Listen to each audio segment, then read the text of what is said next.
नमस्कार, मैं हूं अर्चित और आप देख रहे हैं श्री राम न्यूज नेटवर्क। तो चलिए रुक करते हैं इस खास खबर की ओर। वक्फ संशोधन विधेयक संसद के दोनों सदनों से पास हो चुका है, मगर इंडिया ब्लॉक बिल को चुनौती देने के मामले में एकजुट नजर नहीं आ रहा है। कांग्रेस और डीएमके ने विधेयक के खिलाफ सुप्रीम कोर्ट जाने का ऐलान किया है।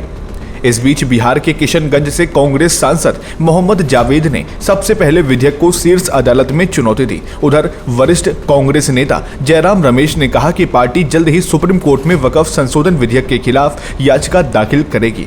सुप्रीम कोर्ट में विधेयक को चुनौती देने के सवाल पर शिवसेना यूबीटी के सांसद संजय राउत की राय गठबंधन से अलग है। मीडिया रिपोर्ट्स के मुताबिक संजय राउत का कहना है कि हमने हमारा काम कर दिया है। संसद के दोनों सदनों में जो बोलना था वो बोल दिया गया है। हमारे लिए ये फाइल अब बंद हो गई है। हम सुप्रीम कोर्ट नहीं जाएंगे।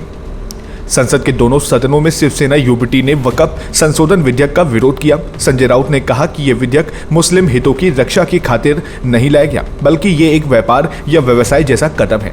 सरकार का ध्यान मुसलमानों के कल्याण की बजाय बेशकीमती वक्फ संपत्तियों और भूमि को अधिग्रहित करने पर है। इनकी अनुमानित कीमत लगभग 2 लाख करोड़ रुपए है।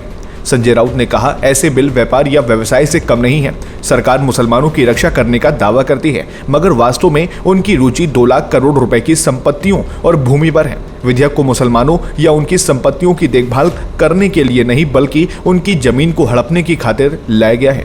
संजय राउत ने आगे कहा कि हम अपनी बात रखेंगे और इसका विरोध करेंगे। यह विधेयक मुसलमानों या मुसलमानों की संपत्तियों की देखभाल के लिए नहीं, बल्कि मुसलमानों की जमीन हड़पने के लिए लाया गया है। जब वे जमीन देखते हैं तो पागल हो जाते हैं। वे जल्द ही वक्फ की जमीन हड़प लेंगे।